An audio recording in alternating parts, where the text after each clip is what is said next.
జూపల్లి కృష్ణారావు పర్యటన, ఇందిరా ప్రియదర్శిని స్టేడియంలో సీఎం సభ ఏర్పాట్ల పరిశీలన, 2 ఏళ్ల ప్రజాపాలన విజయోత్సవ సంబరాలు, రైజింగ్ తెలంగాణ #1 లక్ష్యం, ఆ దిశగా రాష్ట్ర ప్రభుత్వం ముందడుగు, $3 ట్రిలియన్ సంపదపై ఫోకస్, ప్రజాభివృద్ధి ప్రజా సంక్షేమం మా ధ్యేయం, మీడియాతో వెల్లడి. మనకు తెలుసు ఆదిలాబాద్లో మరి ఈరోజు ఆదిలాబాద్ జిల్లాలో రేవంత్ రెడ్డి పర్యటిస్తున్నారు ఆదిలాబాద్లో. మరి అక్కడ ఇన్ఛార్జిగా మనకు తెలుసు మరి కంది శ్రీనివాసరెడ్డి. ప్రజల యొక్క మనసులను గెలుచుకొని ఆయన ప్రజల యొక్క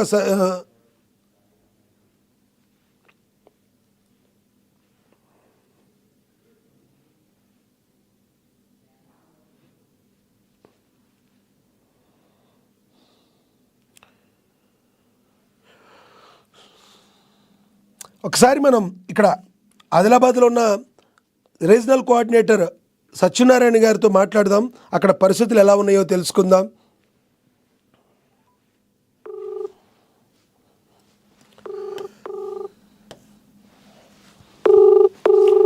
రెండేళ్ల ప్రజాపాలన విజయోత్సవ సంబరాలు, రైజింగ్ తెలంగాణ #1 లక్ష్యం, ఆ దిశగా రాష్ట్ర ప్రభుత్వం ముందడుగు, $3 ట్రిలియన్ సంపదపై ఫోకస్, ప్రజాభివృద్ధి ప్రజా సంక్షేమమే ధ్యేయం, మీడియాతో మంత్రి వెల్లడి.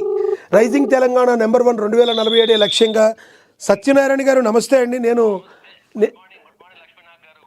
సార్ మనము పేపర్ అనాలిసిస్లో ఉన్నాం ఇప్పుడు. అయితే ఈరోజు ఆదిలాబాద్ జిల్లాలో మరి రేవంత్ రెడ్డి గారు పర్యటిస్తున్నారు. అక్కడ కార్యక్రమాలు ఏ రకంగా జరుగుతున్నాయి, కంది శ్రీనివాసరెడ్డి గారి నాయకత్వంలో ఎలా జరుగుతున్నాయి మీరు చెప్తారా, అక్కడ విషయాలు ఎలా ఉన్నాయో? తప్పకుండా అండి, చెప్పండి సార్ ప్లీజ్. అయితే దాదాపుగా సీఎం రేవంత్ రెడ్డికి పర్యటన సంబంధించి రేపు సీఎం రేవంత్ ఆదిలాబాద్ జిల్లాలో పర్యటించనున్నారు. ఇందుకు సంబంధించి అయితే ఇది అధికారిక పర్యటనగా అధికారులు అయితే చెప్తున్నారు. కాబట్టి మొత్తం టోటల్ గా అధికారులు అయితే పూర్తి ఏర్పాటు ఇక్కడ గ్రౌండ్ లో అయితే ఏదైతే సభ జరిగేటటువంటి 5,000 మందితో అది కూడా పూర్తిగా డ్వాక్రా మహిళలతో ఎక్కువగా జరిగేటటువంటి ఒక సభలో సీఎం రేవంత్ రెడ్డి పాల్గొని ప్రసంగించనున్నారు. అయితే పార్టీ తరపున కూడా ఇటు అసెంబ్లీ ఇన్ఛార్జ్ కంది శ్రీనివాసరెడ్డి నిన్న ఇన్ఛార్జ్ మంత్రి జూపల్లి కృష్ణారావు కూడా ఈ యొక్క ఏర్పాట్లను పరిశీలించేందుకు వచ్చారు. అయితే మంత్రితో పాటు కంది శ్రీనివాసరెడ్డి కూడా సభ ఏర్పాట్లను పూర్తిగా పరిశీలించి అదైతే సభకు ఎక్కువ సంఖ్యలో భారీ సంఖ్యలో జనం తరలొచ్చి సభనైతే విజయవంతం చేయాలని చెప్పేసి కంది శ్రీనివాసరెడ్డి ఆదిలాబాద్ నియోజకవర్గ ప్రజలకైతే నిన్న పిలుపునిచ్చినటువంటి ఒక విషయం. అయితే దాంతో పాటుగా సభకు సంబంధించి దాదాపుగా ఈ రోడ్ల ఇరువైపులా కూడా పెద్ద పెద్ద ఫ్లెక్సీలతో స్వాగత తోరణాలు కూడా కంది శ్రీనివాసరెడ్డి ఏర్పాటు చేశారు. దాదాపుగా ఏదైతే సీఎం వచ్చేటటువంటి ఒక ప్రదేశంలో మొత్తం టోటల్ గా ఫ్లెక్సీలతో పూర్తిగా నింపేశారు స్వాగత తోరణాలతో. ఓవరాల్ గా ఇది అంటే 2 సంవత్సరాల ప్రజా విజయోత్సవ సభ అని చెప్పేసి నిన్న జూపల్లి కృష్ణారావు చెప్పారు. ఎందుకంటే 2 సంవత్సరాల్లో తెలంగాణ కాంగ్రెస్ ప్రజా ప్రభుత్వం ప్రజలకు అనేక సంక్షేమ పథకాలు అలాగే ఎన్నో అభివృద్ధి కార్యక్రమాలు చేపడుతూ 2 సంవత్సరాలు పూర్తి చేసుకున్న సందర్భంగా ఈ ప్రజా విజయోత్సవ సభ నిర్వహిస్తున్నట్టుగా చెప్తున్నారు. అయితే విపక్షాలు మాత్రం ఈ గ్రామ పంచాయతీ ఎన్నికల సమయంలో ఇలాంటి అభివృద్ధి కార్యక్రమాలు చేపడుతుందని విమర్శిస్తుంది. కానీ ఇది గ్రామ పంచాయతీలు కాదు, జిల్లా కేంద్రాలు ఏదైతే మున్సిపల్ పరిధిలో చేపట్టేటటువంటి ఒక అభివృద్ధి కార్యక్రమాలు ఏవైతే ఉన్నాయో అవన్నీ కూడా దాదాపుగా మున్సిపల్ పరిధిలో అభివృద్ధి కార్యక్రమాలు, ఒక శంకుస్థాపనలు, ప్రారంభోత్సవాలు ఆయన చేసేటటువంటి ఒక అవకాశం రేపు కనబడుతోంది.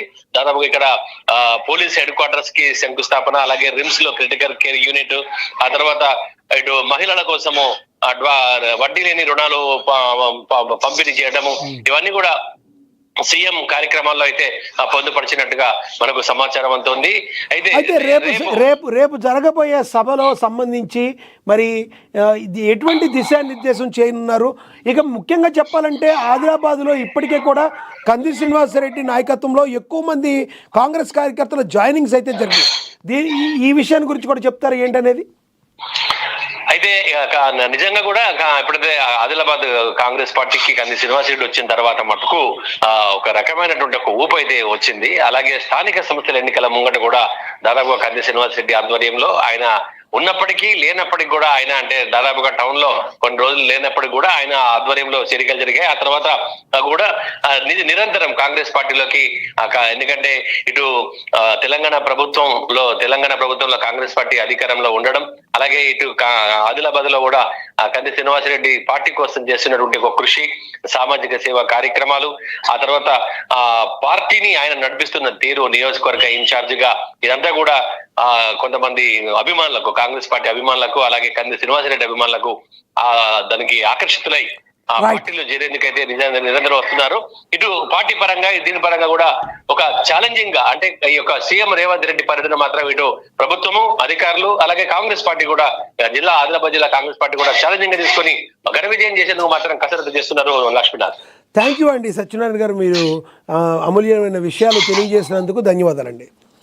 Thank you Lakshminath. Okay, right. ఈ రకంగా ఆదిలాబాద్లో రేపు జరగబోతున్న 4వ తారీఖున మరి సీఎం రేవంత్ రెడ్డి పర్యటించనున్నారు. దానికి సంబంధించి కంది శ్రీనివాసరెడ్డి చాలా బిజీ ఉన్నారు. ఇక కంది శ్రీనివాసరెడ్డి క్యాంప్ కార్యాలయానికి సందర్శించిన